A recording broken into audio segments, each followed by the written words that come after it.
Welcome into NFT Live on the Web3 Network. It is a Monday edition here on NFT Live. We're just coming back from Austin, or one of us is. And we apparently also had a good time there. So I'm excited to hear about that. I'm excited that you guys are joining us here again on NFT Live. We're here every day at 1 p.m. Eastern Standard, covering the latest in the NFT and Web3 space. And guess what, GIF? We also got a major announcement before we press live. And usually what happens is major platforms wait till the exact moment we get off of this episode to release a major announcement. So we've got some stuff to talk on. What's up, dude?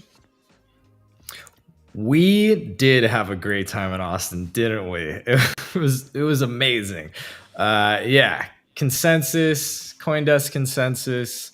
It's a pretty famous crypto conference, and we were down there doing what we do, which is host the dopest community satellite events in all of Web3. So we had a Web3 Lounge ATX at this really, really cool private members only club called Highbrow Lowbrow. Shout out to the people, that run Highbrow Lowbrow. They were awesome. It was great partnering with them. And yeah, you can see in the big tent where we did some fireside chats there. That's actually the last one that I moderated. I moderated 3. That's with Jason there from Avagachi and Dogepound. Also the Dogepound founder, Kyle, over there on the left. And then in the middle, you got Mason, the co-founder of ATX DAO. And they were super dope, came out big time, helped make it a big success. So shout out Dogepound, shout out ATX DAO, shout out all of our amazing partners. Avagachi. Shout out Puppies. Oh, it was amazing. It was the Yappy Hour that Dogepound put on. There were so many puppies there. Yeah, it was honestly epic. And we got really lucky with the weather too, because it actually rained in the morning and then it rained kind of right towards the end of our event. But like for some reason during the day in the middle of our event, we had great weather. So it worked out incredibly well.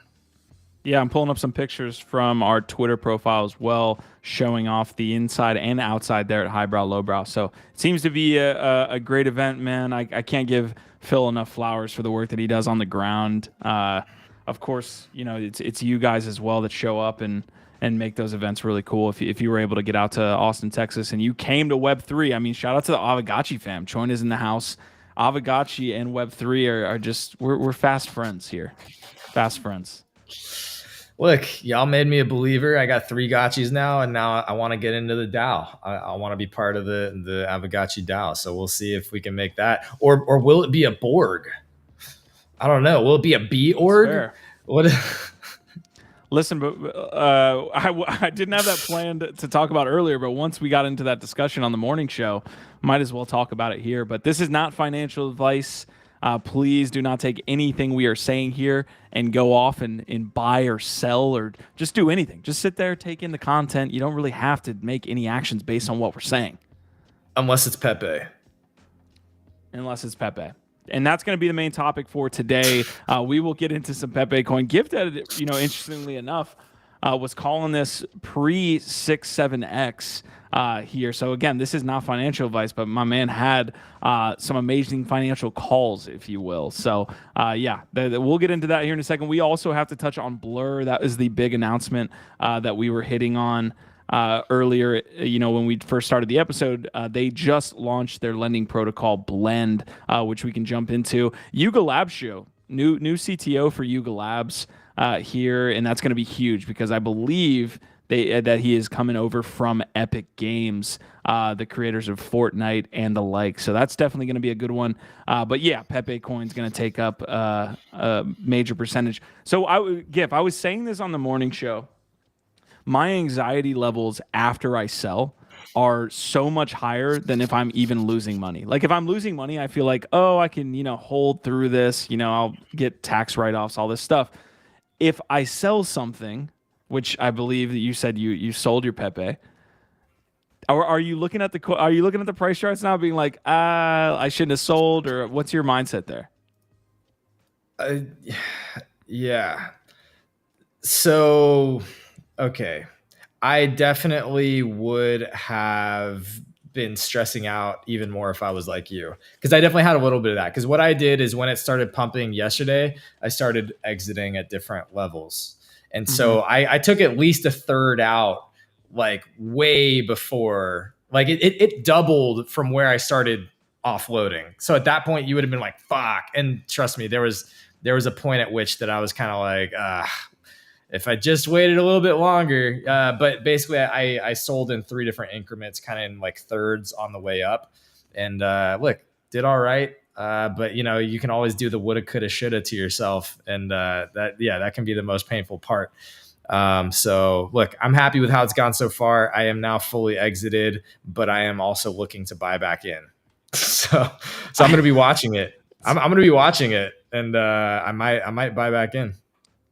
You're getting some love here. Felipe saying, "Shout out to that Adidas jacket there. That's not a NFT type physical or anything like that. No.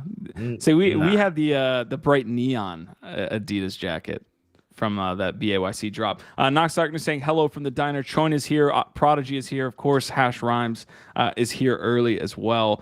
So we're just getting started on today's episode. If you guys could go to that tweet actually and give it some love, that would be great. No giveaway, no ApeCoin giveaway. I hit Nox and Prodigy this morning with their $25 worth of ApeCoin. We'll do another one this week, and we'll pick some interesting giveaways, but none today. But if you guys could just, out of the goodness of your heart, go in and leave a like, leave a comment on this tweet, it would do so much for the Twitter algorithms that are now open sourced.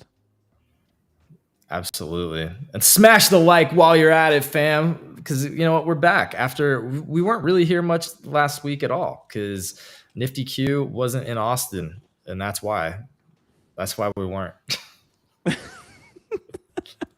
That is true. Okay, we're gonna jump in. I left Pepe, as the main topic, but we might as well hit on this. So if you're not paying attention, which I don't know how Pepe could not be on your radar at this point. I believe we were talking about it last week, maybe 2 weeks ago even. You were calling Pepe. Do you remember the specific day? Do you have a day? Because since then, but I know the price. The price that I was calling it around was like 0.000 like 0.02. Got it. It basically 6x'd from when I was calling it, but it's now dropped a little bit, maybe down to like a 4 or 5x just in the last hour or two. Yeah, obviously it's going to be an extremely volatile asset too, right? Like you can see there's a pullback here, and there has been a pullback even from this morning. There was a pretty strong price drop. Look, my thesis remains the same. You can make a shit ton of money on meme coins. It's going to be a pretty dangerous play when you go at it from a fundamental standpoint, because nothing is really backing this other than memes, hype, and basically not much else. I mean, you have that with Doge, you have that with Shiba Inu as well, where there's not like really a lot going on, or at least when they were first created, a lot going on behind the scenes. But do you want to be right, or do you want to make money? And clearly, with Pepe, there's a clear meme narrative here. Pepe's all over the internet. So, I mean, congratulations to everybody that made some money. I'm not going to hate hardcore on you guys. Obviously, get your bags while you will, and congrats, GIF, on selling. That's definitely something. Yeah. Thanks for not hating hardcore on us for our meme coins and shit coins. Meanwhile, if we went and looked in your wallet, in your NFT wallet, it would be littered with meme coins and shit coins. It's fascinating to me, like how much of this space is driven by just memes, and it's the culture, it's internet culture, it's Web3 culture. It's fascinating, man. And I'm actually looking forward to watching the documentary. I think it's called like Feels Good Man. Have you seen this? It's like the documentary around Matt Fury and the Pepe and the controversy about how it was kind of like hijacked by like right-wing, Nazis or like alt-right groups for a while. And then they, did work to try and like take it back, right, from those people. So anyway, yeah, fascinating fascinating story Yeah. behind Matt Fury and the Pepe the Frog meme. But Yeah. like it does seem like some memes really transcend others. I don't know a meme that's bigger than Pepe at this point. Like, is There there a isn't. bigger meme? Doge is pretty far out there, almost solely based on the back of Elon Musk. And really, if you're buying Doge right now, that's the thesis. Like your thesis, although there is, I believe, some projects in and around Doge ecosystem. If Elon tweets about it, if Elon makes it as the currency for Twitter, if Elon, that is your thesis. Which it's not the worst thing to kind of go by. I remember Buffalo basically sat here, I believe on NFT Live, maybe 2 years ago, selling me on Doge with almost the same thesis as what happened with Pepe, which is just like, what's actually happening? Nothing. It's just like vibing on sentiment. I don't. There's really not much else. It's just culture, man. So again, I'm gonna start using this all the time. This is my new favorite quote. It's from Raoul Pal, and that's that culture is a use case. And I think that's the whole thing with Pepe. There's no other use case other than sticking it to the man, trying to get generational wealth from a frog meme, and just straight up culture. But yeah, shout out Jimmy Butterworth saying he's about ready to buy his first NFT. Look, there's not financial advice. There's a lot of very undervalued quote unquote blue chip NFTs out there right now. So if you hang around long enough here or DYOR enough, you're gonna find some really good deals probably. But also everything could go to zero. Everything could go to zero. Remember that we're giving out a lot of financial advice on this not financial advice show here. All right, so the first thing you need to know. What the first thing we need to know before we can like observe this question is like, what's the price range? But if we know the price range, we can then kind of look at it and say, hey, what's your best bet here if you're looking to buy your first NFT? Also, I think Jimmy Buttersworth could be Marty McFly in disguise. So I'm holding out a little bit of that makes sense. My initial thought. Yeah. That follows, because who shows up on this show and is just like, "Hey guys, I'm new. I'm gonna buy my first NFT." That sounds like we're getting just straight up, like what's it called? Like that's a trap. You know what I mean? Yeah, like we're getting catfished here. That's a trap. Okay, so Pepe's up 200%. Obviously, like it's in the news. We're covering it here. Everybody's covering it for the most part. It was trending in California. Yeah, it was trending in California with 3.2 million tweets this morning. Many people are tweeting about this.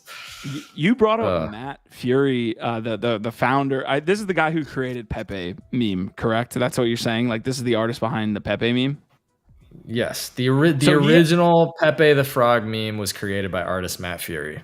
So I don't know how many people know this, but he has his own NFT collection that apparently has been popping off. If you go to activity here, like even like 3 days ago, the average price was 420. A shocker. Now the average price is 12 ETH, and that's mainly due to the low supply. There's only 103 of these, but that wouldn't have been a bad call either. You're up many multiples on that as well, which is these rare Pepe cards. So. Yeah, Matt's having a good day as well. Yeah. He has another project that we mentioned last week too. It's called like Heads, HEDZ. Go pull that one up. Let's go see that one. Prodigy's saying he needs an answer to his comment on the tweet today. Let's go see if I can find what he's talking about. Couldn't just tell us. Couldn't just tell us. Nope. Let's see. Is he talking about? He must be talking about the NFT Live tweet. Dude, I think this is. So Chon is saying that's not the official Matt Fury collection, is it? I believe it is. Like this is his Twitter profile, and you can see the rare Pepe collection here going for 13 ETH right now. Unless I'm totally giving out like a scammer's information Bad here. Advice. Yeah, which is totally possible, by the way. It's not like we haven't done that before. Yeah. Prodigy, I can't find your tweet, man. So let me know what your question is in the chat. I'll see. Yeah, this is it. See what I This is can do to get you 100%. an answer. This is real. So, what was the other collection you wanted me to pull up? HEDZ. Yeah, there it is. Heads. Yeah, let's go look at the floor on this one because we talked about this last week because it was starting to pop off even more because of Pepe. This is like his PFP project. So this man is just getting after it. Then okay, I didn't Matt. Shout out to your grind here. So this looks like a. Are these already created? Is the collection live? Oh yeah. That's what I'm saying. Go if you go search for on OpenSea for HEDZ Heads by Matt Fury. Right. We can look at the floor. Dude, we looked at this last week. You just don't remember. So 1,000 heads here by Matt there you Fury. Go. Yeah. 2 and okay. A third ETH price. Let's check activity. Yeah, I think it was probably around there. Yeah. Yeah, so about the same. So that's January 23rd. We're sitting at average price 0.9 ETH. So under an ETH in January, sitting at 2.5 ETH now for 1,000 supply. So not the craziest run up, honestly. I mean, I would say like in the environment we're in now, that's good. You see a lot of PFPs going the other way, but it's not like they're up 5x or 6x or anything like that. Honestly, the first collection we pulled up is up a bigger multiple over 3 days. Yeah, but, I mean, there's only 102. Yeah, that's what 100 will get you. Yeah. Yeah. How long? All right, Prodigy asking how long until GIF apes into Pepe PP? Not happening, bro. Not going anywhere near that garbage. Let's pull up Pepe. All right, so if you're not familiar, well, how did Pepe PP become a part of this? So Pepe PP was the headliner on one of our shows. Basically, even just like 6 days ago, we were covering Pepe PP. It wasn't by choice. It was just like one of the top trending collections on a big day of news, and it was the same day that Nike's big airdrop with their shoes was going live, and we were just sitting here like, what the fuck? Why is this super high quality project being shown up by this trash? I would not go near Pepe PP because I think that it has some pretty racist elements to it. I mean, look, we only looked briefly at it, but there's some stuff that stood out to me as pretty shockingly bad in the art. Yeah. So I think when we both saw that, we were kind of like, let's move on. Which again, we should probably be doing now, but I just want to follow up on this floor price here. So one, I'm deathly afraid of showing you guys the wrong Pepe PP. But let's see, floor prices. Yeah, that's a big old flat line there for the old Pepe PP. So, all right. I mean, here's my problem with covering Pepe is that it's literally just all hype. Like, is there anything going on beyond the price of Pepe that is potentially, like, oh, we can do this with Pepe? Like, are there any utility aspects to this at all? I'll say it again because you didn't hear me the first time, Q. As Raoul Pal says, culture is a use case. That is it.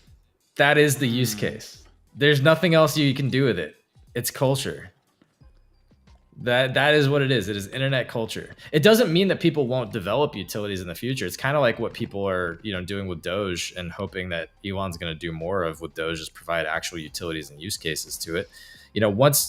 Once things get like big enough, they become a more valuable network, right, for you to build on top 100%. Of or to integrate into things. So, I mean, the model's there, right? You mentioned Doge. The model is there. Shiba Inu is the same thing. There's not really these things come from really nothing. Yeah.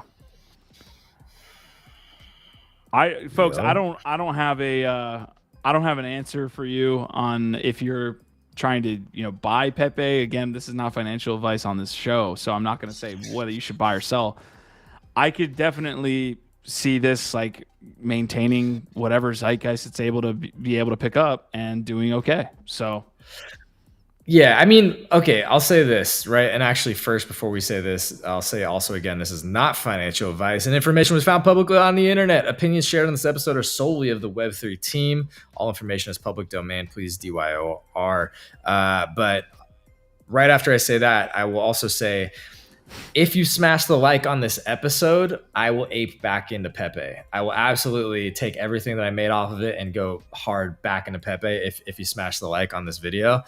And then yeah, the thesis on it, besides the fact that it's just like the ultimate internet meme right now, is that you can look at what Doge and Shiba Inu have done as meme coins and the size of their market cap as like maybe some potential indicator of what's possible. You know, again, it doesn't mean that just because another coin like Doge has reached a certain market cap that Pepe's going to, but it also shows you what is possible. It's the 9th largest cryptocurrency. Yeah, this will be added to the thesis. Anyone that's buying Pepe right now is literally looking at the price of Doge and Shiba Inu, and specifically the circulating market cap of both of those. So Shiba, Dogecoin are both, many multiples higher than Pepe at this point. So they're like, of course Pepe can pass Shiba Inu. Which is all speculation. So let's be clear. There's no reason that it will, but there's no reason that it can't. But people just are speculating, right? And look, also yeah. No, go ahead. Well, this is the truth of this is, like, again, like nothing here is financial advice and like it's all gambling. But the truth is that people do make actual bags off of this shit. Like if you get in early enough on one of these coins that does take off, like you make a shit ton of money. So if you can gamble on it, I mean, why not, right? But don't gamble with anything you can't lose because it's a fucking shit coin. Okay. It's a meme coin. That's what it is. All right, Jimmy Butterworth coming in here with the 0.5 ETH call. So this my man has 0.5 ETH to spend. We'll get to an answer here in just a second, but let's stay in this Pepe coin here, just discussion just for a second. One, this space is absolutely ridiculous. Musashi, I believe, cryptocurrency is saying not into Pepe, but I am into Pepe Toshi Nakamoto, which is the ticker there is Pepet. This is why this space is fucking just wild. Derivatives on derivatives, it just gets crazy real quick. Well, also Pepeshi Nakamoto or whatever is a fraud. Pepetoshi Nakamoto is a fraud. So just like what do you mean? I hope you know that. So if you go to the actual Pepe coin, like Twitter, the official Twitter, they tweeted out saying, hey, this is a fraudulent person saying that they're the co-founder of our coin. So they are just trying to steal and scam money off of the back of Pepe coin, which I'm sure there's a lot of people trying to do that right now, right? Like, I mean, Pepe Pepe is like another example of a pretty shitty project that's just trying to capitalize on the meme, like many others. Yeah. But yeah, Pepetoshi Nakamoto or whatever is somebody saying that they're the co-founder of Pepe Coin and they're not. Okay. So it sounds like there's a token associated as well, though. So I'm not sure. Yeah, because they're trying to make fucking money. They basically minted. So they basically minted the entire supply as well, just like Pepe, and are just like, hey, this is the actual Pepe. Got it. Here's one thing I'll say. Like, obviously, we're touching on the gambling of this space, which this story highlights. I think singularly, like this is literally just gambling at this point and kind of playing hot potato to see, where this stops and when the music stops. The one thing this kind of did prove to a lot of people, because there is that element, and I joked on the GM Web3 morning show that like there's that meme, right, of the kid that's like, hey, I'm happy for you, congrats, which I need to pull up here. But there's a lot of people that even when you made your call, even around that time, that were like, oh, it's too late. Which is very interesting because usually that is the case. When you start hearing about it, you know what I mean? Like when it starts to take over the mainstream, it feels like, hey, maybe there's an element of being too late here. Yes. So I know what you're saying, and sometimes that is the case. However, I think we're also not giving ourselves enough credit for how deep we are into this shit, right? Because we hear about most things as they are popping off. We cover most things as they are popping off. And we are usually on the front end of that curve on this show, right? And with something like that, like the coin literally when we start talking about it was 3 days old.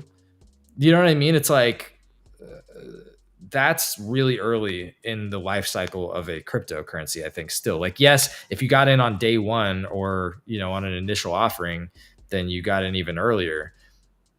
But I think just trying to understand the life cycle of an actual token and like where it can go. I don't know, man. I think we're not giving ourselves enough credit on how early we are on top of this because we talk about this shit every day. Yeah. And also most people also just understanding something as dumb as a shitcoin, Pepe coin meme like that. Most people are just not going to take it seriously until a week or two later when they've seen it literally like show up in their feed a zillion times, and then it's like popping off, and now they're going to hop on it, right? So understanding that, like, if you're also one of the smart people to understand, like, oh, this is actually getting the level of organic engagement and has the potential to 5-10x from here, then you just kind of feel that out, right? Because that was it, man. It's just like feeling the organic pressure and the need for people to gamble on something like this being so strong. Look at this. I'm just like Googling essentially the Pepe token. So essentially, like, Outlook India, like, look at this headline here: crypto experts in Wales are buying up Pepe coin. Here's how to profit if you missed out. Like, this is the type of token that garners these type of articles. Like, literally, like, this is so degen it hurts. And you know what the funny thing is that Jimmy Butterworth is here asking, hey, I have 0.5, what do I put in it? The sad reality is you probably have more of a chance to multiple a 0.5 ETH on something like Pepe than if we told you something that had extremely good fundamentals. Like, and your timeline obviously matters in that as well. But, like, I'm sorry, like, that might be the best case scenario for if you have 0.5 ETH right now. Yeah, I mean, you're right. And that's we can't underestimate how big a component, especially right now when the space is shrunk so small, like how big a component of the space the degen culture is, right? Right now, it's primarily just degens who are addicted to gambling and like flipping coins. Like, so many people have left the space, like the long-term traders, the collectors, the swing traders, even a lot of them have gone silent right now. And it's just down to like the hardcore, degen flippers at this point. So we just can't underestimate how big of an impact, some new degen move like this can have. So I don't know, man. You're right. Putting 0.5 into Pepe right now might be the best way to multiply. It might be the best way to lose it all. If we're talking specifically, specifically, it's Schrodinger's gamble, man. So you never know till you pull the lever what's going to happen. That's literally why gambling works and why it's so addictive. If you wanted to talk about just projects specifically with like good fundamentals that I think long term are really solid bets for you to maybe 5x over the next year or two. Oh, go ahead. Let's wrap up this Pepe. So I have one video, but the next topic. Let's do that. So I had one video. I haven't even watched this, but apparently this is getting not even a lot of views. We'll see if it sucks. Absolute. Yeah. Let's just see what happens.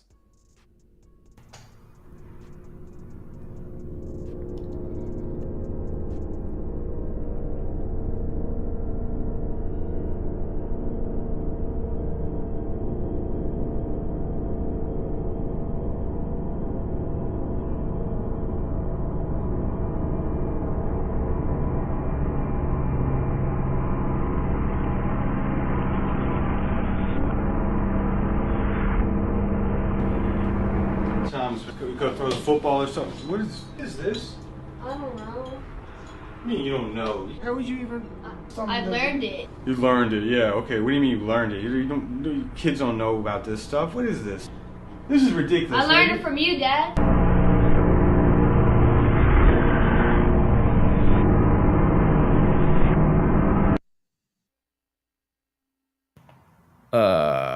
Okay. I had no idea what the hell that was going to be. I mean, it's kind of funny. Is Rare Pepe wallet, is that just a whole nother derivative? That's not even, has nothing to do with.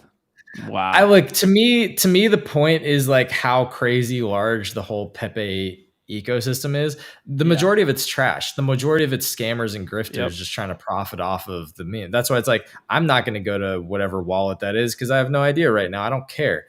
But the crazy thing is, again, like one of the metrics that you can often judge the success of a project off of is its memeability and how many projects are derived from it, right? So like when you see a project start to have a bunch of similar projects, like perpetuating its meme, building the lore, expanding on the culture or the ecosystem, or just building on top of the IP, usually you're like, okay, shit, there's something here. There is something in this original IP and this original project that people are latching onto, and it's spreading, right? Mm-hmm. That's what I see here. Is just like, dude, the Pepe meme is just everywhere, bro, and it keeps going. Did you see the billboards in Times Square?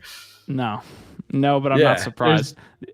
Yeah, Pepe coin billboards in Times Square too. It's fucking epic.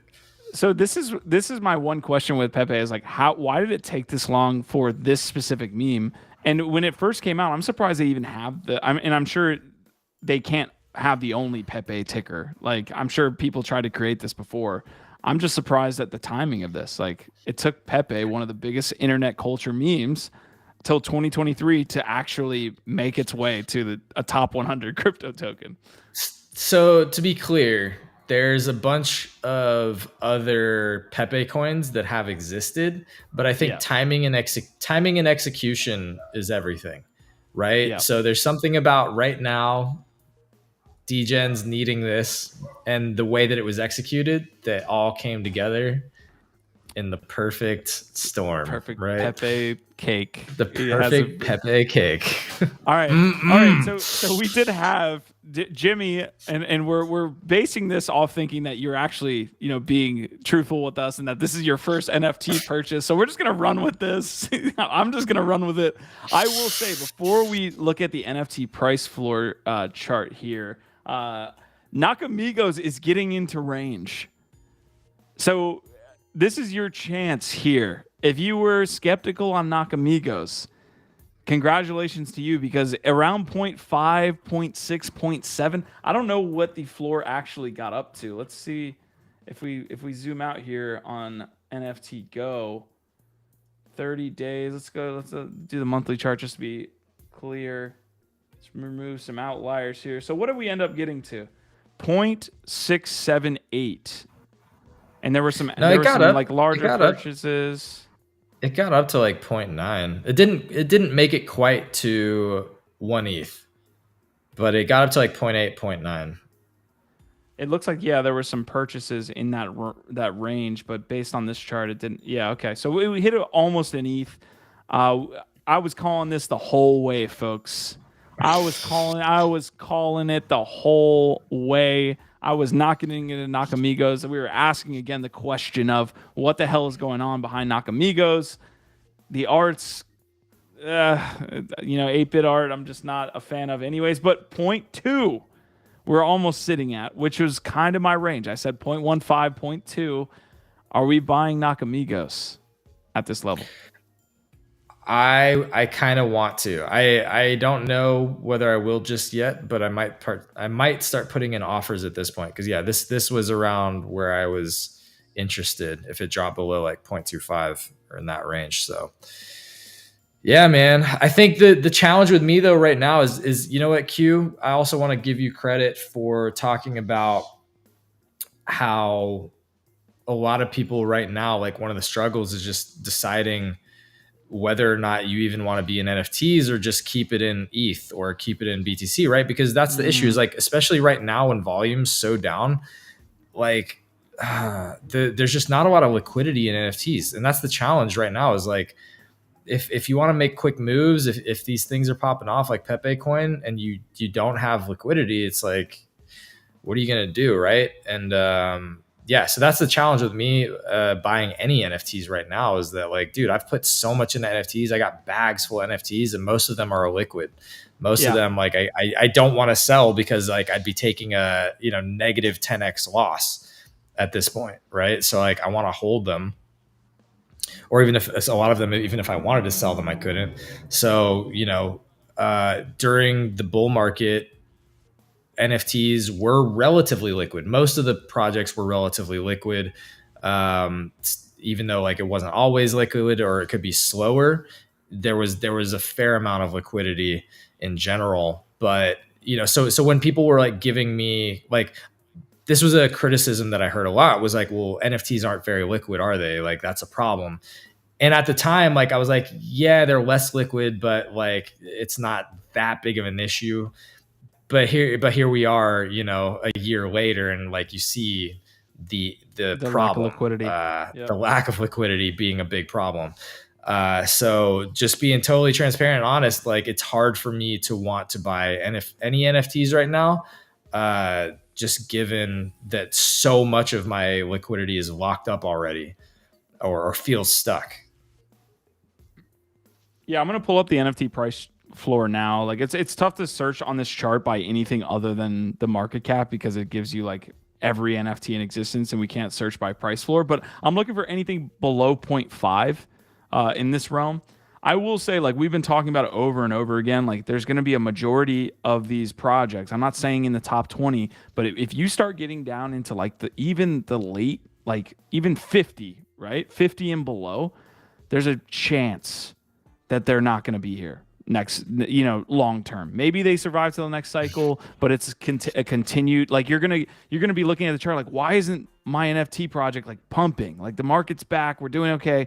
There's no interest in buying it, and there will be new projects to soak up that liquidity, and then you end up getting sat on with the bag. This is what happened with a lot of projects. I've mentioned it for EOS. EOS was like a darling of the last stage, and then whenever we got another run where Bitcoin ran up to 60K, it hovered from $1 to $4, and it never went back up to its highs of, I think it hit like $25, $26 and it never got back there. So the question is, like, which of these aren't going to be, coming back into their former highs? You look at something like a Bored Ape Yacht Club GIF, and I think you could probably say, although there are people who think otherwise, that it's going to get back to 100 ETH. 100 ETH, 150 ETH. It could potentially get back there with everything that they're doing. I don't know if you could say that for a lot of the same projects, saying, hey, you're going to get back to your all-time high. So yeah, it's a tough question. I think it's shocking to see cool cats as low as they are. You might be able to get one with a WETH bid around 0.5, because they just keep dropping, man. But honestly, dude, Deadfellas is one of the few that are like under 0.5 that I'm like really, really bullish on. Yeah. I also wanted to say, one of the good here. You see this? This might be blur though. Yeah. One of the other things just on the Pepe front that people are like banking on is that it gets put on main exchanges, because that's a catalyst. When coins get listed on like Coinbase or Binance, etc., usually that means a bunch more people have access to it, have quick, easy access, and so you see a jump in the price. So that's kind of like a jump back a little bit to the Pepe convo, but that's the other thing that, like, if I was buying in now, it would be because I'm expecting it to get like listed on some exchanges. Yeah, anyway, I don't think we can make that analogy to the. I'm interested in that analogy on the NFT front. Like, what is the similar like action that kind of mirrors that, where it's like, oh, it made it on to X. Like, there's no. I don't think there's a similarity, but there might be something cool like that. I mean, getting like featured on big exchanges usually had like a some kind of impact or like big deal. Obviously dropping their own token, or something like that. A massive expansion to the ecosystem that provides a lot of value back to its holders. How about a Yeah, vessel? I mean, other side, yeah, Vessels, I think, is probably a solid move right now.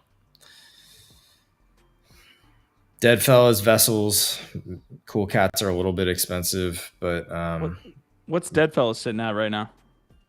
I think it's like 0.3, 0.3. yeah, somewhere around 0.3. Oni Forest getting close to that price. Yeah. Bro, you just got to get some Onis because every time they come up, you're like, looking at it like, yeah. Well, again, like the thesis for some people is, and I think Marty was talking about this as well. He doesn't think that there will be an opportunity to see like these high value NFTs again, like to the crazy valuations that you saw in the next cycle. That doesn't mean that there's not necessarily a really cool opportunity, because you at Oniforce, for example, you're looking at 0.5, let's say 0.6. You could buy X amount of those, and if it does even a 2X, it doesn't need to get back up to whatever its high was. Like, even if I'm here, what's the all-time high for Onis? Is cryptocurrency, are you talking about Chungos? I'm curious if he's referring to Chungos. He's saying Mongos here, but I think he means Chungos. Yeah. Yeah, I think first of all, Chungo. God. Chungo. I'm still holding my bag of Chungos, and I'm still bullish on that one too. Yeah, man. I think like there's going to be some that do really well, and there's going to be a lot that don't. And to get back to like those previous highs is going to take a lot. It's going to take a lot of stimmy, a lot of new liquidity, a lot of new people entering the space. And it's just like, dude, the level of FUD right now is so high. Like, so many people are just like, NFTs are a scam, NFTs are bullshit. Yep. And so many people have lost their asses on it that like, it's going to take a while. That's what I think, and that's the unfortunate thing about like how deep and dark this is. I think there will be like small bull runs and reprieves here and there. You know what I mean? And you'll see things like Pepe, or you'll see things like Nakamigos. Like, you'll see projects pop off, or you'll see like when new tech and use cases come along and artists, there's like a new wave, just like we had at the beginning of this year with the manifold open editions and burn mechanics. Like, I think we'll see different like waves come and go, but for anything to like seriously hold and catch on and like actually help get us back to those high levels, I think it's going to be very, very difficult and take a while. Because to your point, like what is the big catalyst? This is the thing that you have to think about, right? Is like, what is the big catalyst that brings in a bunch more people and a bunch more liquidity into NFTs? Yeah. Here's a really cool look at these charts from NFT Price Floor. This volume activity even dwarfs what was happening in middle of 2022, which was like the end essentially of most of the NFT market. Like, you can see here in what date is this? May of 2022, Doodles was at a 20 ETH price floor. But like, look at the difference in volume. That's kind of wild. Well, isn't that blur farming? Isn't that what we're looking at? It probably is, but it's still like... But you can also see, like, with all that volume, the floor just dropping precipitously. That's what's so fucked up about this, is that with perspective, you can see exactly what, like, I was talking about, what we were talking about this whole time. Is like, hey, cool, like, Blur's bringing a lot of liquidity, but like, it is literally, to me, what Blur's done is basically a vampire attack. Like, they basically vampire attacked the whole NFT space, sucked a bunch of liquidity out of that to put it into their own token.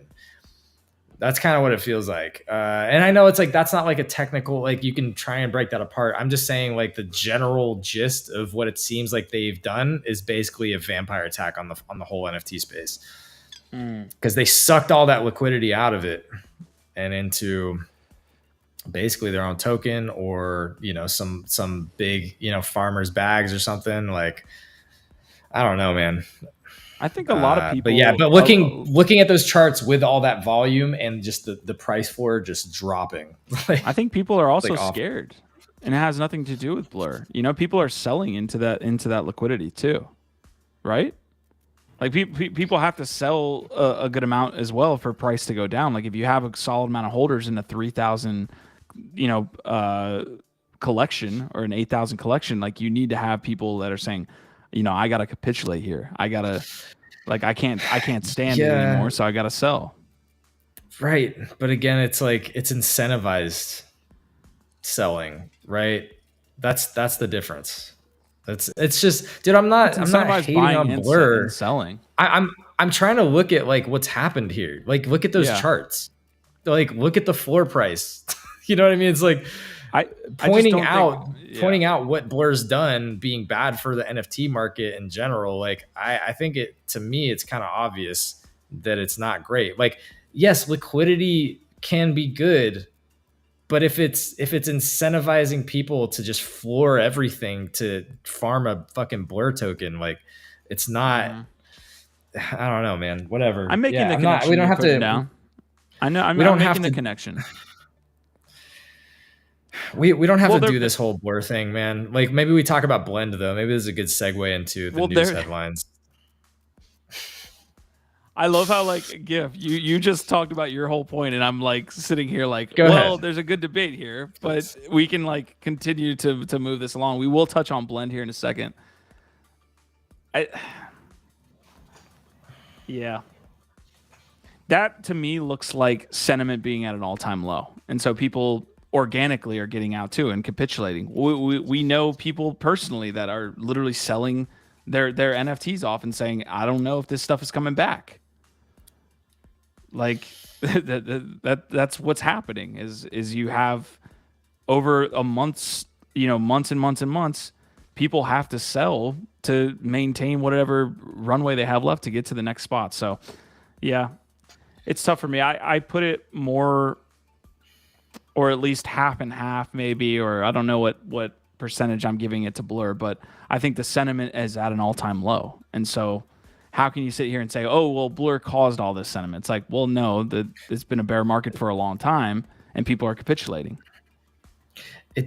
Nobody's saying that Blur caused everything or all this. Like, that's not what I'm saying. I'm saying that they capitalized on it and made it worse. It's a negative feedback loop. So they're preying on the weaknesses in the space. That's what they're doing, and they're making everything, like, to your point about, like, they're and they are now with Blend, this new DeFi protocol that they're rolling out. They are now creating more ways to create these extreme behaviors, right? So it's like, just like you say, these financial tools and leverage and all these different things. In a bull market, they can shoot you to the moon, but in a bear market, they shoot you the other way just as fast, right? It's just gasoline on whichever way the fire is going, right? And that's what they've done with the whole NFT market, is like, yeah, it's been down, it's been bad. And so what they've done is pouring a bunch of gasoline on it and driving it into the fucking floor way faster than it probably would have gone otherwise. I'm not saying they created the whole fucking situation. They profited off of it and made it worse. Right. I mean, we were always going to get to that point, is the eventual conclusion of what you're saying. They're making it worse.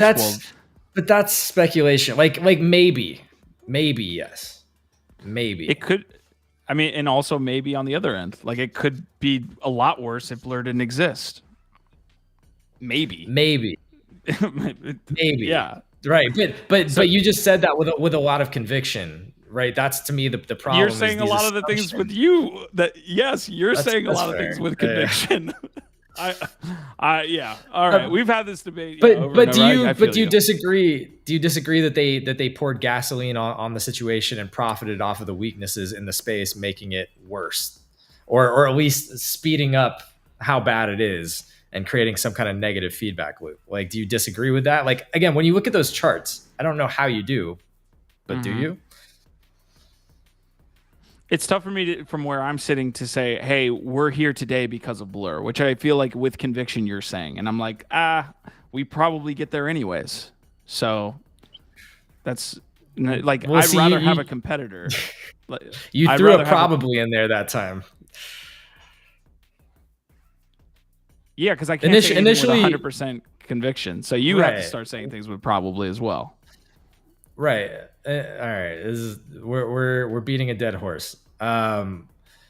Anyway, who knows? Who knows? Who really knows Okay. anything? There's no experts in the space. Paradigm's doing pretty well here. They've launched the peer-to-peer perpetual lending protocol called Blend with Blur here. It's essentially going to allow people to, loan and borrow their NFTs. We've already seen this with BendDAO. We've already seen this with NFTFi. These protocols that are allowing and facilitating borrowing and lending have been absolutely popping off from a volume perspective. Understand what that means for the space is that there's more money flowing into the space. That is without a doubt when these lending protocols are doing more volume, that's volume being traded around the assets that we're talking about right now, non-fungible tokens. That didn't exist a year, 2 years ago when basically it was very much and I'll make the analogy to Bitcoin here. When Bitcoin first existed, it was I send you Bitcoin, I get Bitcoin, I send you cash. So it's basically a peer-to-peer transaction. What happened over the next 10 to 15 years was there were all these financial products that brought more liquidity into this space. AKA, you started to see more interest, AKA, you started to see more money flow into the cryptocurrency Bitcoin. When it first existed, it was very much, I'm trading you this for that. There weren't any products around it. So the NFTs are definitely taking the route here that Bitcoin took early on. Yeah. So first of all, I want to shout out Cryptocurrency, who's been killing it in the chat. So big love to you. Also, I really like the way that you talked about how NFT sniping tools and AI automation are only going to push the liquidity movement from one project to the next, and how like people are basically just trading their damn bags back and forth, trying to get other people's ETH into theirs, because that's what we talk about all the time. That's a great way to explain the PvP, peer versus peer, person versus person, or as I call it, crabs in a bucket situation that we're currently in, right? It's a trader's market. Everybody's just trying to steal ETH from each other's bags and get it into theirs. And it's player versus player. So anyway, great way to put that.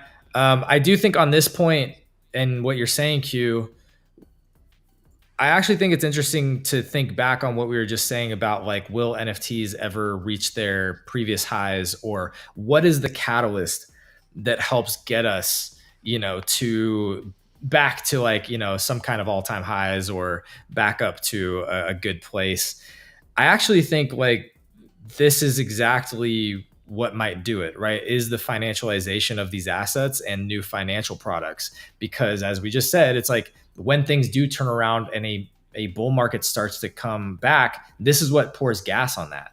If like, to me, the more that I think about this, having more of this type of financial infrastructure or DeFi, products around NFTs is what can make them, 50x, 100x when shit does turn around, right?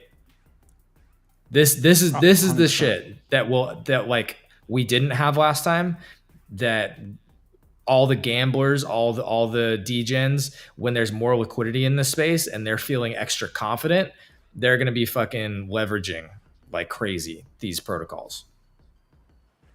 So I'm looking at this tweet here. 11 a.m. Blur is using Blend to power 2 new products that will go live today, 1 to 2 hours from now. So that's like we're sitting in that frame, I think. I don't know if we've gotten another tweet. Yes, NFT lending. I think that's Blur lending, right? That's Blend. That's how they get it's a portmanteau. Well, no, it's saying Blur is using Blend to power two huge new products that will go live. Okay, so is that okay? No, I know. Prodigy is saying, did I see NFT lending? I think literally that's what this is, and that's how they got the name Blend, is Blur lending. Yeah. Blur Lend. Yep. Yeah. All right, so I mean, we have the tweets here. There were a couple different threads. If you've got any threads as well, Gift, that you can find on the Twitter timelines and things like that. Because again, when you're talking financial products, we're not for native traders, right? Like this is going to be primarily used by people who are currently using BendDAO, people who are currently using products like NFTFi, which again I mentioned have really popped off, and I'll try to find some stats for you guys. But people are using these products more and more. And to Gift's point, I think there was a really good piece here that really at the heart of it says what Blur is trying to do, which is more money equals more opportunities. Some people don't see it that way. Some people don't see the financialization of NFTs as maybe not the best thing. Like this isn't necessarily the route we want to go down. Obviously, we come from oh my God. You sent me a Pepe? You sent me Pepe flipping Blur? It's relevant Jesus. to everything we've been talking about. So Jesus. yesterday, it looks like Pepe flipped Blur.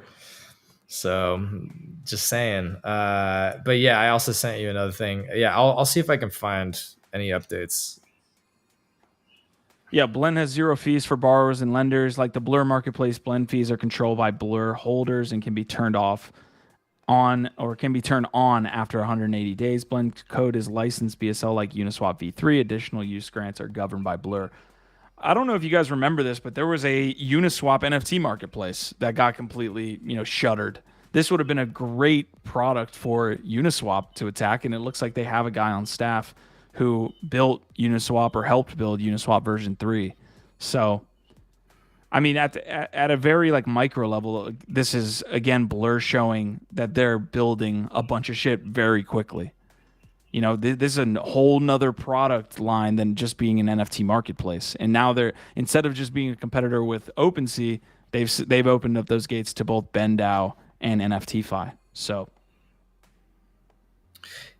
Yeah, and again, I think I was saying initially that I was actually relatively bullish on Blur Token because they already had an extremely successful marketplace, and they've shown a very, very high quality execution and their capabilities. This to me is actually another example of why, you might actually be bullish on Blur here, because if they keep building out like a whole ecosystem or suite of different popular products and tools, to me that's very bullish for their token, right? Because I'm sure they're going to find different ways to integrate their tokenomics into all these different products, and maybe even have to use Blur tokens on a lot of them. So I don't know. That's Paradigm and Blur seem to be one of the most effective product builders in the space right now. Like their marketing and their execution has been really, really strong. Yeah. There's a really interesting feature here that I think people are getting really excited about, which is this no expiries. So if you see here, some protocols only support expiring debt positions. This is inconvenient for borrowers who need to remember to close or roll their positions before expiry, or risk confiscation of their NFTs. The process of manually rolling position costs gas, which cuts into yield from lending. Blend automatically rolls a borrowing position for as long as some lender is willing to lend that amount against the collateral. On-chain transactions are only needed when interest rates change or when the parties exit the position. So it goes on to say liquidations as well. Apparently they're going into some sort of auction, which is deep in the weeds to this. So I'm going to actually just drop you guys the link here. This peer-to-peer aspect is really cool too. I cannot tell you the importance of being able to have loans, borrowing, lending, that's peer-to-peer via a not a social contract, but just a smart contract. That would have saved my ass, and if I had used Aave instead of BlockFi, which I did, but I put a good amount of funds into BlockFi as well, I wouldn't be sitting here, out cash because of the lending platforms, which is essentially a social contract. When you're putting money with Coinbase at 6% or 5% or whatever that is, that's a social contract. like and they'll figure out ways like FTX did to say, hey, it says in our bylaw, it says in our guidelines here that we were able to actually use your funds. Like, no, when you actually put this stuff in Aave, that smart contract is set up and it's, very open source, and you can see how that actually gets implemented when a liquidation price gets hit or something like that. So really, really cool stuff, man. Really, really cool. The peer-to-peer aspect of DeFi. Yeah, man. And the trustlessness of it. And That's first of all, we got to shout out Z Creative over here popping into our chat, because Mr. Zavala, Mr. Z Creative, was a big part of making the Web3 Lounge ATX event in Austin a success and curating some amazing local Austin artists. And it was great to meet you, sir, for the first time IRL. We've been friends since the Clubhouse days, and we finally got to hang out. And it was tremendous having your help making the NFT gallery at the Web3 Lounge an awesome experience. So yeah, big love to Z Creative. Give him a follow if you don't know him. But he's also asking, will Blur token be used in the Blend ecosystem, or will it have its own token? I mean, I don't know that we know the answer yet, but if I had to guess, I don't know why they would try and launch another token as they're trying to launch Blur token right now. It seems like all of this, like, you want to have one ecosystem and one token at the center of that, and build utility for that token, because if that token is successful, like, you don't need other tokens. You only need one successful token to do really well.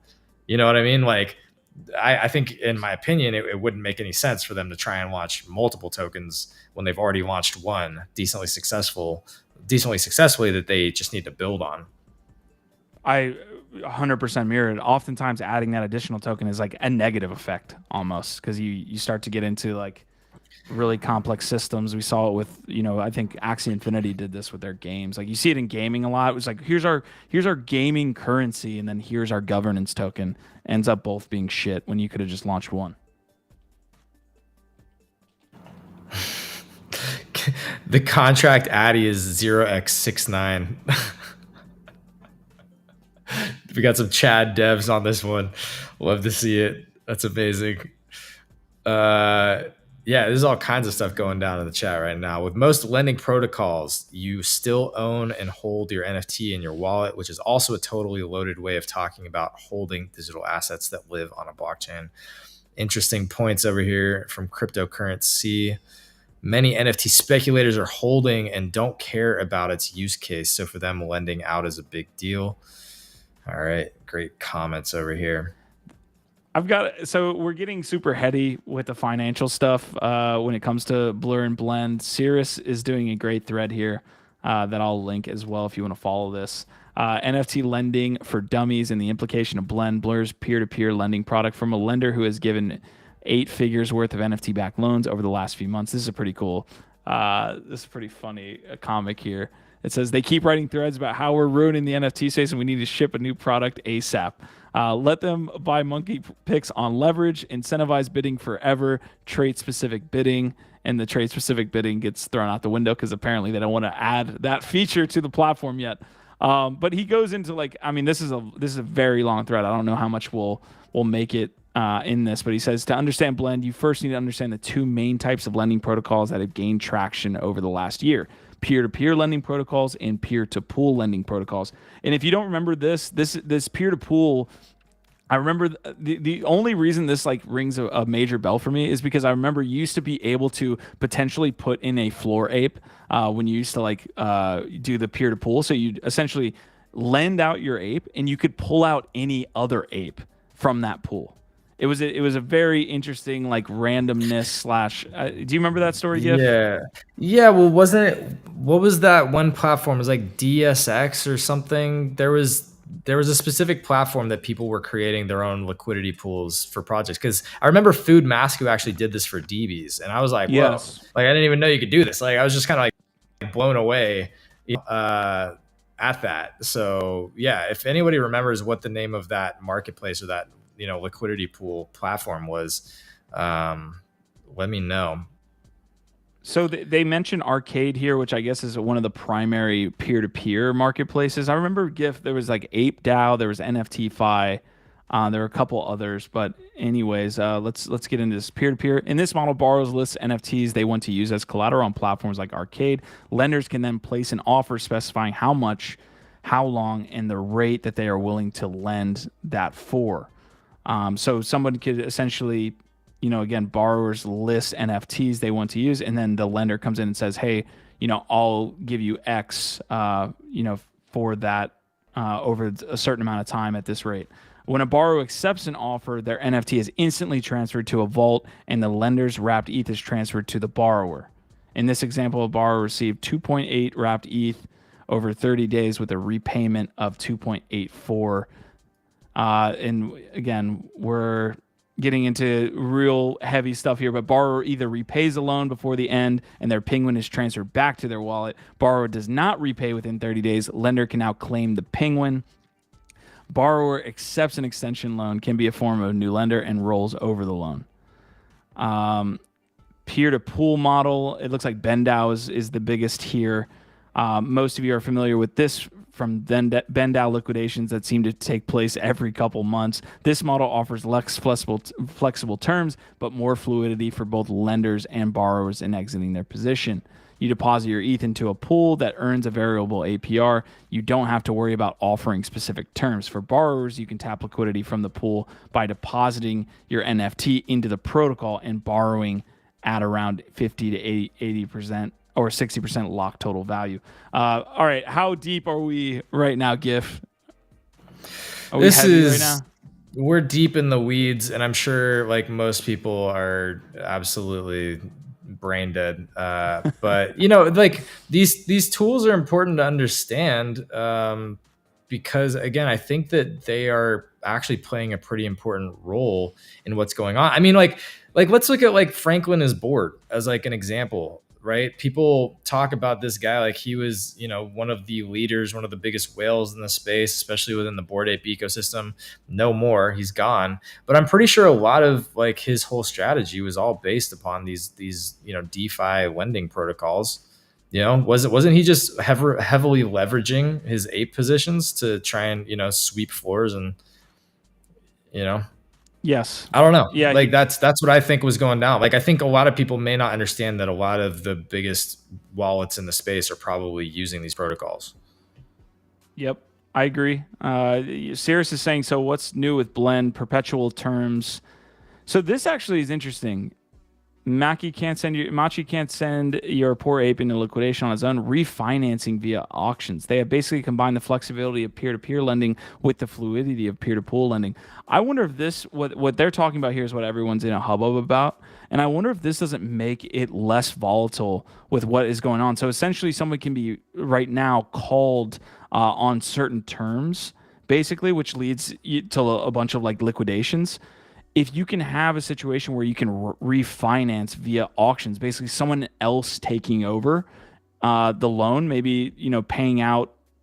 And again, I don't want to get too much in the weeds, but refinancing basically allows you to get again that at a different rate, essentially. So the person doesn't necessarily need to be entirely liquidated; they can change the terms and maybe offer another, which I think might make this whole situation with these liquidations less volatile. Yeah, another kind of OG in the space, old Clubhouse friend Rito, a very talented artist and well-known person in the Bored Ape ecosystem, kind of had a situation where he got his ape that he had built his identity around got basically liquidated on or taken from him because he wasn't he was dealing directly with a lender who wasn't being flexible with him, and they were basically like fuck you, and in his view felt like it was very unjustified. But I think this is an example of these financial tools maturing and providing a better user experience, maybe some more flexibility for the customer, right, for the users. So yeah, it's maybe this to your point can reduce the amount of bad experiences and maybe even add a little bit more stability. to the space. So again, I think thinking back to our earlier conversation about like what are the catalysts or what are the things that actually do drive the next bull run or actually get us back to some reasonable places or get some big projects back to high floor prices again. Having more advanced financial tooling, underwriting a lot of the NFT space will pour a ton of gasoline on the NFT space when things turn around. So he's saying the same thing here. So he said borrowers are hey. likely going to capitalize on rates that will probably be the best they've ever seen, leading to a leverage-fueled run in NFTs. Boom. Did I just front run serious here? Was I calling this the whole way? Yeah. Currency Hey, Musashi, brilliant it's minds. great to see you, man. I got to run, but enjoyed hanging with you all again. Take it easy, friends. Our vibe, our tribe, for sure. Currency there. So appreciate you. This is a heavy Monday show, by the way. But the cascades are likely to get ugly. The incentives are bound to draw in many first-time lenders who give dangerously high LTVs and won't realize it. Blah, blah, blah, blah. I'm going to ask you to fully understand the borrowing lending before you dive in just to earn a few extra blur at the very least. That's a whole other thing, Gift. This platform, whoever was asking about blur tokens, this whole platform could be incentivized as well with blur tokens. Like it's not just the bids now that could be incentivized. It's now this could be a nightmare scenario. You're talking about incentivizing, negative behaviors. Yikes. That's their whole business model, dude. I don't know how that's controversial at this point, but maybe it is. It's tough because it's financial products. Like that's at the end of the day, like maybe yeah. But financial products. But everything has values that they're built on. That's the thing, right? Is that like I understand free markets. I understand people just building products, but like you build a business based upon the values that you have as a company or as a group, et cetera, right? And so that's it. It's just like the values here are clearly about making a bunch of money, launching a token, owning the liquidity. It's just pure finance. And it clearly, again, it just doesn't give a shit, in my opinion, about the sustainability of the space long term. But again, these are my opinions. These are my opinions. Yeah. Not everyone agrees. I know you don't agree on everything, but to me, it comes down to values. It's not just business, right? Mm-hmm. I get like if you're just a nihilistic business person and you say, hey, I don't give a fuck if I pollute the environment if I'm making money, then okay, that's your choice. I think that sometimes Wall Street, which this is what it is, it's Wall Street-ifying NFTs for the first time. I think it can come off as extremely cold to a lot of people. And it is extremely cold, and you have to watch your fucking ass. Yeah, I see. Like where you call it cold, like I see it a step further. I see it's cold and destructive. You know what I mean? Like I look at those charts of the floor prices just taking a nosedive when all that liquidity is coming in, and I say, you can sit here and rationalize it to me, but I don't think that that's normal or healthy behavior without the incentivization that they've brought into the space. So, yes, it's cold. And I also think it's destructive. But again, these are my opinions. And we've talked enough about Blur, but True. Okay, I'm going to get to the remainder of the quick hits today. We definitely have some solid ones. The one that I want to be very, very careful with my next words here, because I really do appreciate these Sandbox folks. We've talked about the metaverse narrative for a while here, and how quote unquote dead the metaverse narrative is right now. Like if you think NFTs are dead, the metaverse narrative is a little bit. It's the rabbit hole underneath the NFTs. That's extremely dead. You're looking at prices for Sandbox Mana. And I'm talking not just the land, but the tokens themselves are absolutely wrecked. So it's an interesting piece here that the Sandbox is now doing another land sale. Please stop. No, I'm not being totally truthful there, but I just want to kind of show this off here because there are several brands that we do know that are participating here, where they're along with the public going to be accessing and getting into the Sandbox. And we saw one there, Gif. I don't know if you saw, but nouns are in. It looks like nouns are potentially in. See some noggles there. They are doing a full core press. This is the Animoca effect here. Remember, Yacht was talking about it as well. Look how many Asian products there are there. 1, 2, 3, 4, 5, 6. This is almost entirely Asian like products. I don't know, or Asian brands. Interesting. I have not seen that yet in the Sandbox. Also, a lot of big open sea lands there. There's 5, 6 different big plots for OpenSea. Looks like it. Win marketplace in the metaverse that we can just freely. Maybe we can go hang out at the mall, the OpenSea mall. So that was another land. So I'm not going to give you any details. I'll drop the link there, and you guys can check it out yourself. I don't know how bullish I am on buying metaverse land at this point. I don't think the narrative's coming back for a while. I'm the only metaverse that I'm actively interested in is Other Side. I don't know why. Like why am I going to be buying land anywhere else? Like you can't convince me. Product? I don't. You can't convince me right now that Sandbox is an awesome product, or that there's enough people that agree that it's an awesome product. You just can't like they've got a ton of brands in there. Like I get it. Like you can build all these cool fucking experiences, but if there's not like a sticky enough game or reason for people to go there, it's just a wasteland. It's just like, hey, you just put all this time and money into developing this thing that nobody gives a shit about. So I don't know. Jimmy Butterworth, again, you gotta let us know. Are you Marty McFly? Who are you, Jimmy Butterworth? Are you really Jimmy Butterworth? I think it's Marty McFly, but he says this stuff is way over my head. How do you keep it all straight? If you're being honest, if you're being true, we don't always. We just keep showing up every day and slamming our heads into a wall, and we hopefully it all makes a little bit of sense at the end.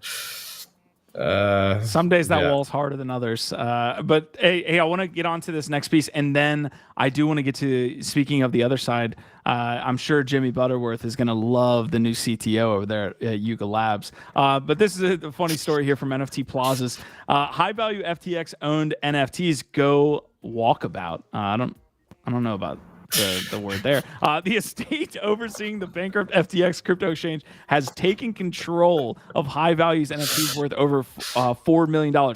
So 32 BAYCs, 29 other deeds, 7 Azukis, 2 mutants, 12 beans, 81 Sandbox lands, 6 hate. That's awesome that they have the hate primes in there. That tells you more than you need to know, like what. That's like a bull market wallet right there for sure. If you've got hate primes. All right. So this was essentially taken over by the estate, seeing over the bankruptcy. So not like a huge story, but FTX, is obviously down and out. Well, they're down and out in their NFT purchases as well, because I believe they were spent over 24 million alone to snag up those Bored Apes. So. Sam's down on his NFT wallets too. You guys don't have to feel that bad about being so far in the red. Looks like FTX is too, and maybe that'll go into paying everybody out too. GIF, they seize the NFTs and they sell them. Bam. I don't know if you heard, FTX is actually coming back in 2024. So cool. Yeah. I wonder if they'll incentivize trading on their platform. Maybe I'll get over there. Yeah. Jimmy ETH Twitter. I'm trying to check this out. Don't you love that Marty McFly just magically pops in here right after Jimmy Butterworth? You guys have saying, to message at the "Yo, same time.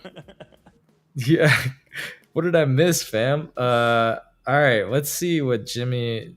PSA: if you bought Pepe or any other meme coin in the last 3 to 4 weeks, please unfollow me. You deserve 0. Jesus Christ. Jimmy said that? Yeah, It's a little harsh. that is harsh.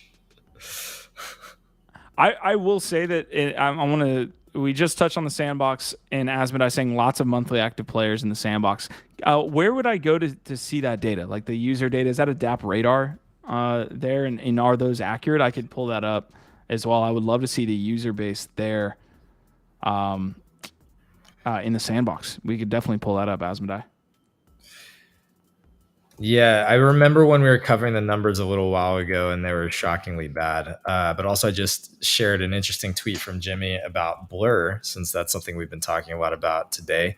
That, yeah, I think is a point that Jeff Jag also made on a recent GM Web3 morning show about, the important role that royalties play in the ecosystem. It's much more than just a means for artists to make a living and potentially make generational wealth from their work and capture more of that value. It's also a way to disincentivize certain bad behaviors. So Jimmy's saying Blur would have been fine had they not decided to ignore royalties. People bitch about market fees and royalties because they cut into their profits, but this is a form of tax that discouraged bad behavior and strict profit seeking. Same idea as Twitter Blue, even if that sucks. So yeah, interesting points. Okay, Jimmy, I see you. All right, Jimmy. All right, Troin is saying, have you guys seen what an Aavegotchi guild is building in the Sandbox Game Maker? There's no way that I am separating these two individuals. They are the same person. Quantum Variant saying you are holding Pepe ? To Marty. So we got some holders here. He's saying check the comments. Uh-oh. I'm scared. Check the comments on.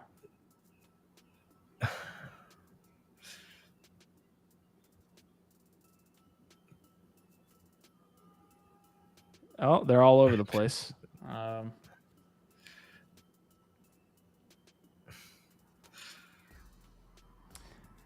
Blur's market share goes to less than 10% when they stop paying people to watch trade on the platform. Well, I don't think they're ever not going to do that. To Gift's point, I think they're going to continue incentivizing people to do that. I am interested in the blend integration here with Blur Token. I'm actually really interested to see what they do with that, because that allows them to, one, get into the lending game, which builds out another product that can be revenue generating. I don't see how they're not here long term.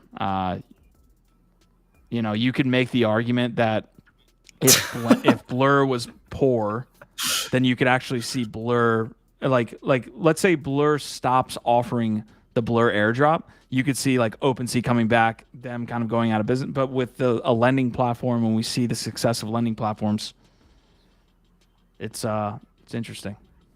Yeah, people are not feeling this tweet. Just a lot of people are pretty upset. I mean, look, it's a pretty aggressive tweet, wishing 0 on everybody else, from a pedestal that he's on.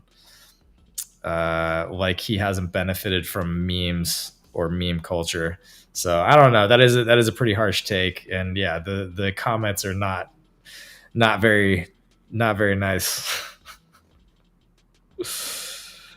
Okay, I'm getting into one of the last stories here for the day. We got only a couple more. Marty and Jimmy, you guys are doing God's work there. Choina really said I could DM the trailer. Yeah, DM me on Twitter, Choina, and I'll be able to pull it up here. All right, Epic Games alum Mike Seavers joining the Web3 gaming giant Yuga Labs as CTO. I believe we have him talking here. Let me make sure that I can pull up the audio.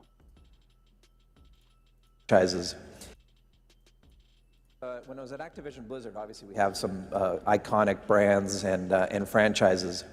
But one of the things that really became clear to me in gaming, one is that influencers really want to participate in the whole creative environment of gaming and be part of the ecosystem. You know, the days where you could launch a branding campaign for a game and that's as far as you went are long gone. Influencers are absolutely critical to the promotion and the amplification of games, and they want to be more than just spokespeople, and they're actually an important component of the ecosystem. And then players as well, they spend tremendous amount of time playing the games, identifying with the games, and we were seeing actually a fair amount of feedback from our player base that they wanted to go beyond that and actually take their identity in the game, port it to other games, and also be part of the overall economy. So I had the great pleasure to meet the founders of Yuga Labs a few months ago, and I talked to them about this issue, you know, that gaming really need to go one step further to involve creators, influencers, and players as part of the community. And we had a tremendous meeting of the minds between Yuga founders and me, and it was clear that this was the right fit for me to bring the evolution of Web3 not only to gaming, but to overall media consumption and entertainment.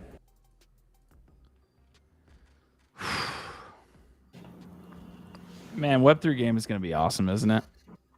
I mean, it's like well, especially if people like Shill and Villain are dictating, you know, how the games go.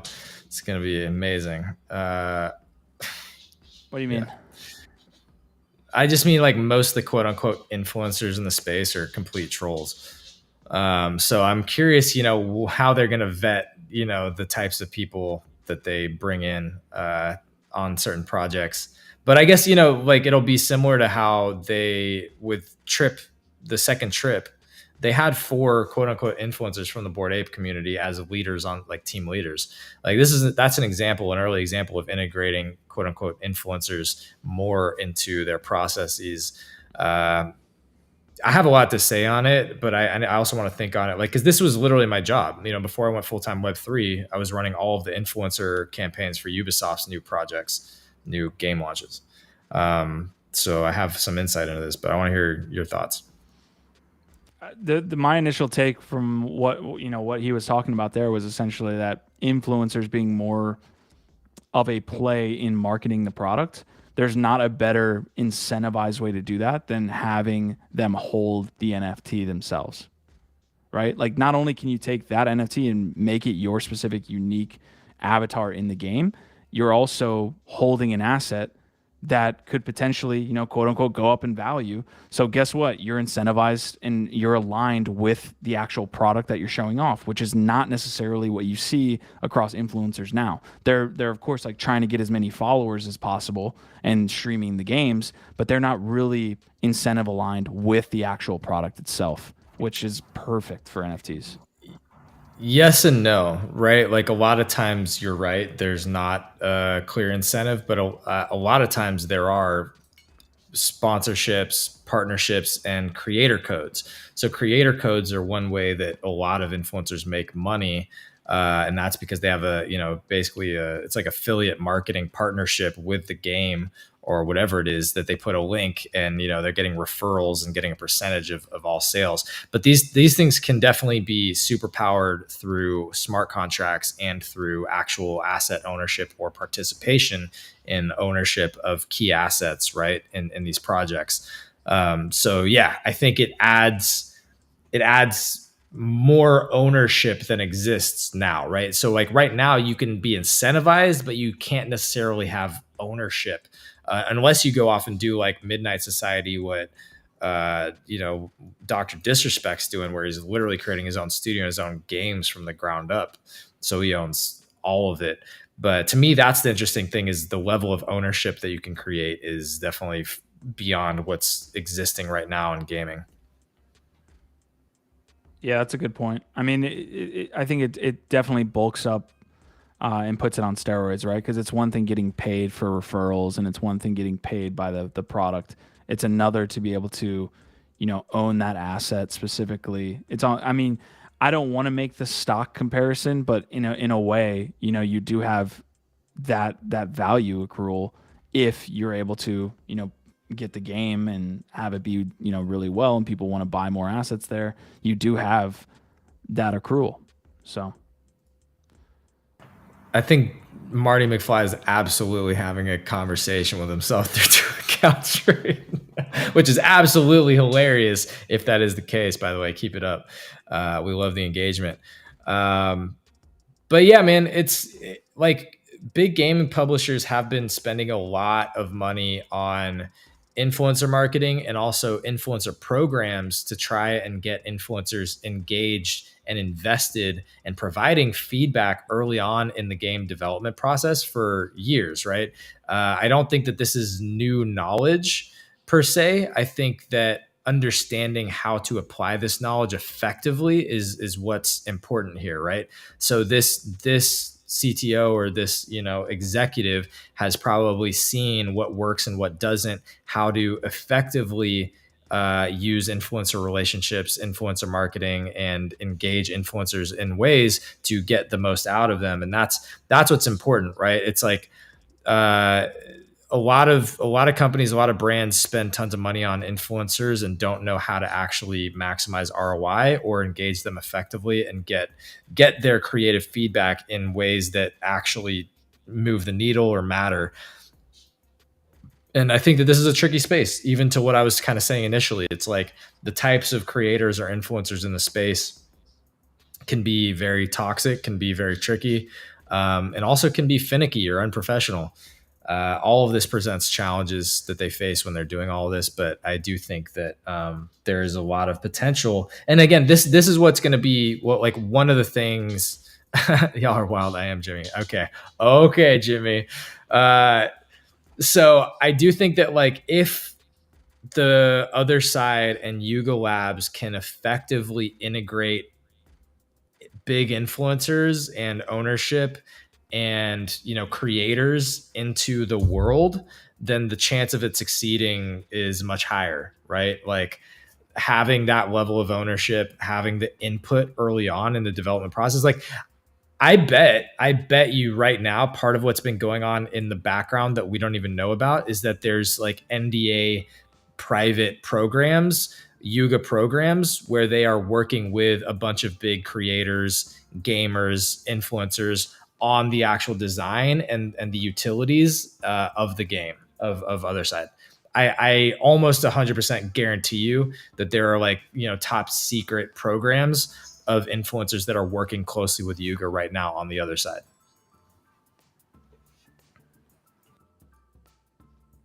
yeah, the ability to have somebody like who was in that? That was Snoop's son, Bryson, and a couple others as the leaders, but also probably owning those assets themselves, right? Like I don't know if Bryson has an ape or if he has a mutant or what, but that incentive alignment is far beyond anything we've seen in just gaming in general. So it's really cool. Champ Medici.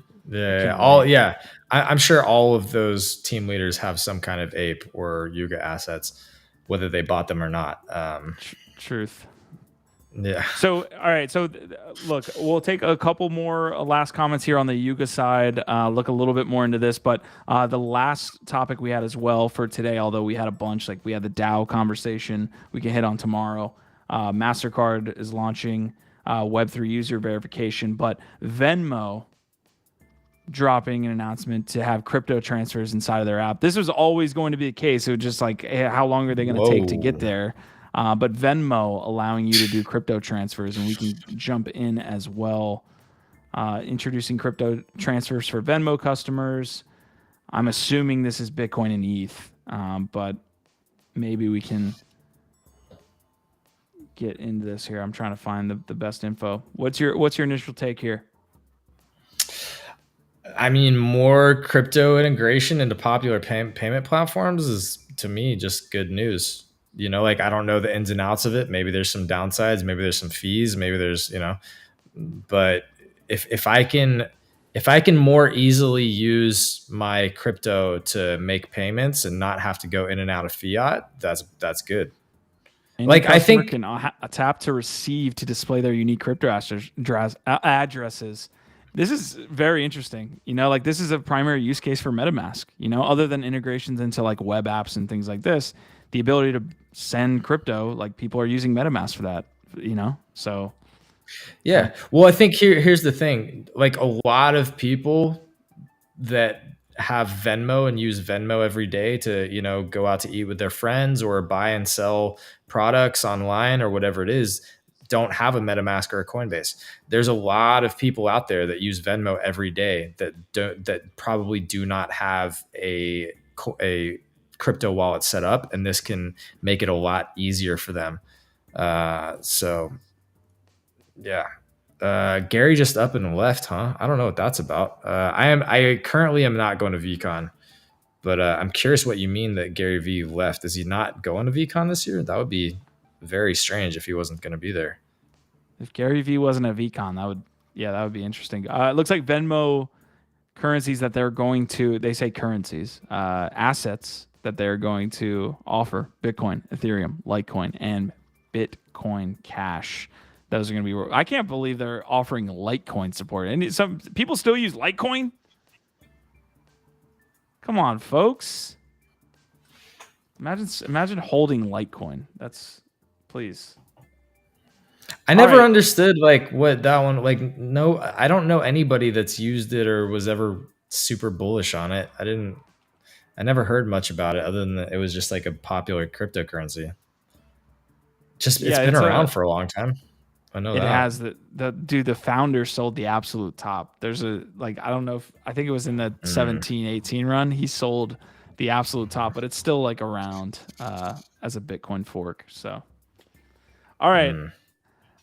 Yuga Labs with the CTO. I think we touched on it. I am interested in like what is next on the other side front. I think we got a pushback on the heavy metal release. So the heavy metal release was supposed to be last week. The last thing we heard about it is going to be in May. So it's gonna be May. All right, sorry. It is May 1st. You get that. You get one of those. It is May. All right, folks. I'm gonna run here. I think Choina sent me the video to share of the Avagachi build in the Sandbox. So we're gonna go out with some positive news on the Sandbox, and then head up out of here. Do we want to play sound here as well? Play some sound. Yeah. Let's see what happens. We play some sound here.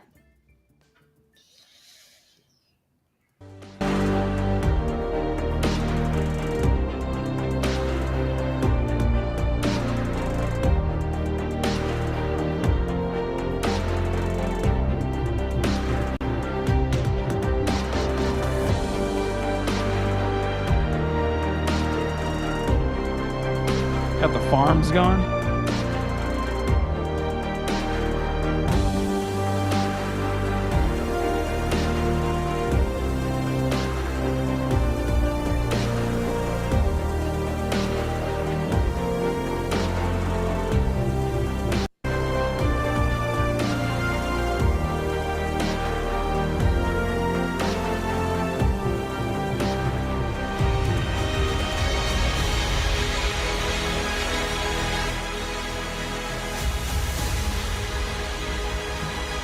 Oh shit.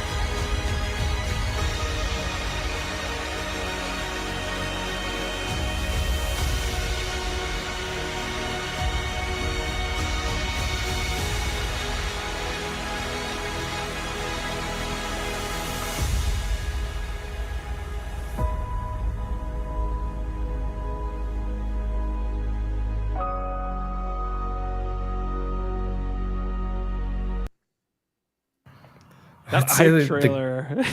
The gotchi farming. That's hilarious. I felt like that was like the Interstellar soundtrack or something like that. That's how epic that trailer's music was. That score was amazing. Whoever put that together. Even better.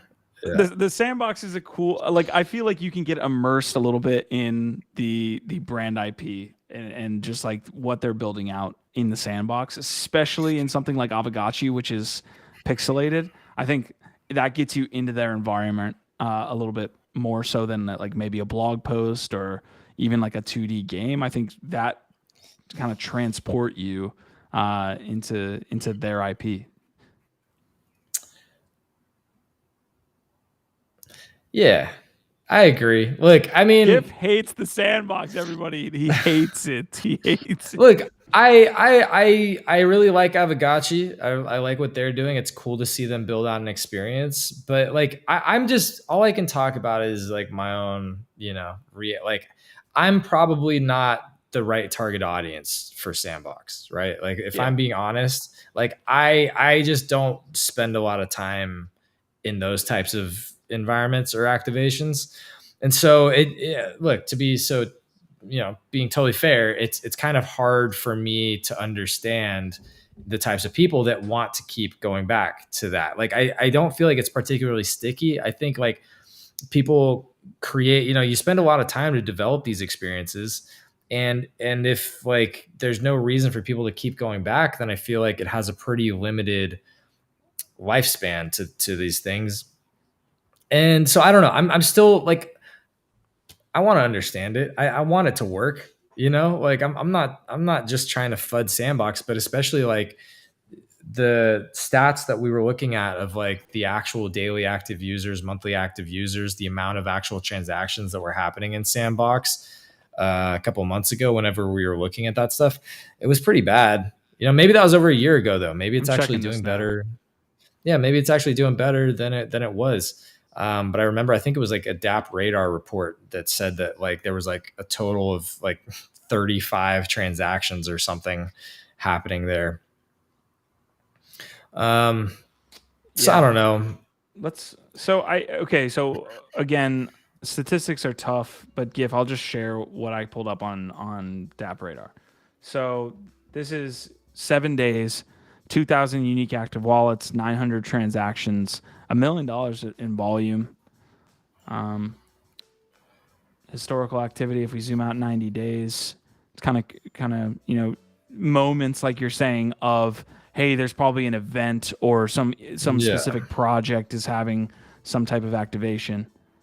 Yeah. Yeah. So It's I guess like I don't necessarily see the value of it just yet, but like it might be coming. You know what I mean? Like if you're a brand and you've got these spaces and you can build them out once and then it's relatively easy to like repurpose them for multiple events, then it's like, okay, you can kind of get that value over time. You know what I mean? It's hard for me to understand the value though of like a one-off big activation. Because it can be pretty expensive. Like, do you remember that one headline that we saw where like the EU, some EU agency spent like $400,000 love on a this metaverse article. activation, and only 6 people showed up? That's kind of what I see here, is that like people spend a lot of time and effort developing these things, and it can be very costly, just not just time, but also money, resources to hire devs and people and artists to actually build these out. So Are you getting that ROI back? I don't think you I- are right now. It doesn't mean that you can't. similarly along the lines of like Sandbox of going into an event or something like this, Crypto Voxels gives me that vibe in a sense. So my take would be like, did you see the Crypto Voxels events and were you interested in that? Because again, that might just not be your vibe, is like the voxelated worlds. Did you like the Crypto Voxels events that you went to? They were kind of fun. They were all right. But like, again, it's like I went to 1 or 2 and then pretty much never went back. So like it wasn't enough for me to be like, yo, this is lit. Like I want to spend a bunch of my time and energy here. Yeah. But again, yeah, I understand that there might be an audience out there that's more into this than I am. But if I'm being honest, I think it's like a niche of a niche right now. It's like a niche of a niche of a niche. Like, and like NFTs and metaverse, like, okay. Okay, I'm just gonna try and do this real quick of how I see it.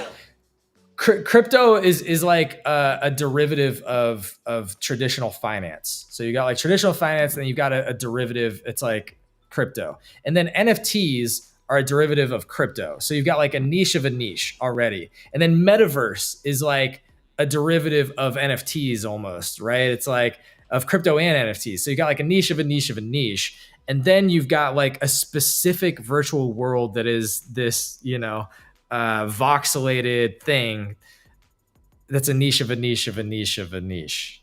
So I'm just not sure where that audience is yet. And I'm not saying that it doesn't exist, but like, I don't know that it exists yet.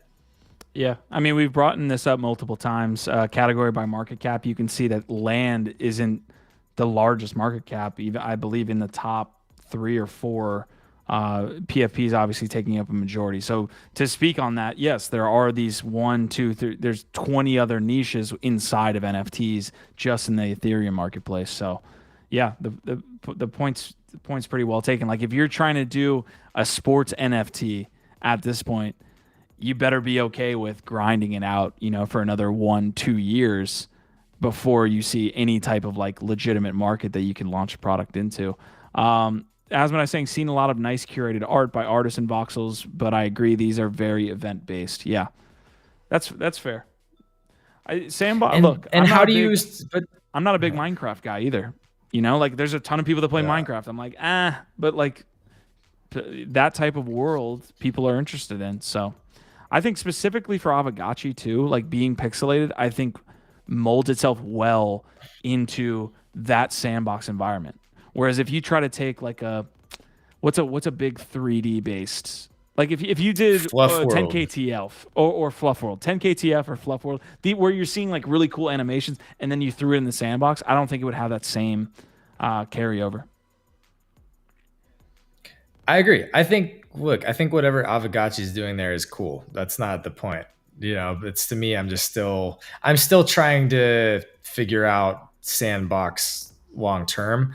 I think it has a use case as these event driven activations go, but is the ROI there? You know what I mean? Like for brands, or is the actual like community or audience to sustain it long term there? I just don't know. Gotcha. All right, folks, we're going to end this episode. We will be back here tomorrow. One last thing here on Blur. You can now buy an Azuki on Blur by paying 1.9 ETH up front and then paying the other 13.5 ETH later. Daily interest at 0.15. So if you believe Azukis are going to like a 50 ETH floor, this could potentially be a really good opportunity. No, I'm not going to get into that. But you can see that the financial products are starting to make their way. Now you can buy an Azuki with only 1.9 ETH. Good luck. Good luck. I mean, if they're able to directly integrate more gambling tools like this into their trading platform, this is going to be crack to some crackheads for sure. You said if. I think they're going to do it. No, this is crack to some crackheads. I'm sure there's going to be people that like that. Look, I'm going to make a big bold prediction right now. I think that over the next 6 months to a year, 75 to 80% of people who use these tools are going to lose money, are going to lose their asses. I think it might be higher than that. It might be 85 to 90% of people that do this are going to fucking lose money. So I'm staying away from it personally right now. But hey, if you can make it work for you, good on you. We're in the wild, wild west. Good luck. If you make it, you make it pretty big. I will say that. Somebody's gonna make it big, and then everybody's gonna point to that, and there's gonna be just like littered bodies behind them. There it is. Nobody's gonna want to look. Nobody's gonna want to look at all the blood that was spilled for that one win. That is the psychology that we were in. All right. Hey, this is today's episode. Look, you got any last thoughts here, Gif? I'm just saying it is possible to get into a meme coin and get out and make a few bucks off of it. You know, my rent is covered for the next couple months. See it? There you go, baby. Not financial advice, call, dude. That's awesome. You know what it is? Financial advice is smashing the like, though. You want your bags to go up? Smash the like, fam. That might be the only way to get the NFT market going again. It's that like button right there. It's the only way to keep us here. That's for sure. You guys got to keep liking that button, and we'll keep coming back day over day. I promise you. Based on Q's advice, we should all buy shit coins, right? Look, Maybe find out next time on NFT Live whether that's true. Gif, the song I've got to play us out here is another AI generated song. Did you see the Rihanna Bad Bunny song? Yeah, I didn't hear the whole thing though, so I'm actually excited to hear the whole thing because I only heard, like the first 30 seconds or something. Does it slap as hard as the first one, as the Weeknd one? If you like a little jump, little Hispanic music, then you'll like this one, which I know you do. Okay. Oh, I do. Absolutely. Okay. Dude, give me some. I hope he does a Faruko collab next. We got to make the. Well, someone's going to do it. Someone's going to do it. Our Vibe, our tribe. We'll see you guys tomorrow. Here's some AI generated Bad Bunny before they take over the world.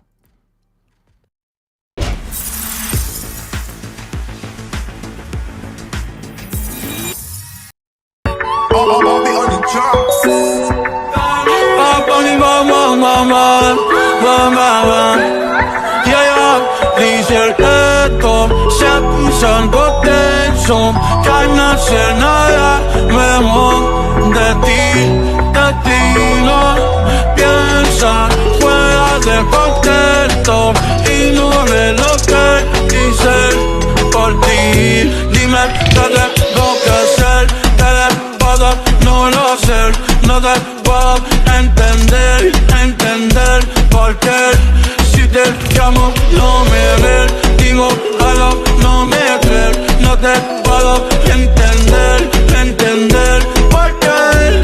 Yeah, baby, you shine so bright, like diamonds in the sky. I feel alive, but now you got me thinking, like where would you go when I was that bleeding? Left me for dead and that's when I needed you, and I see you again.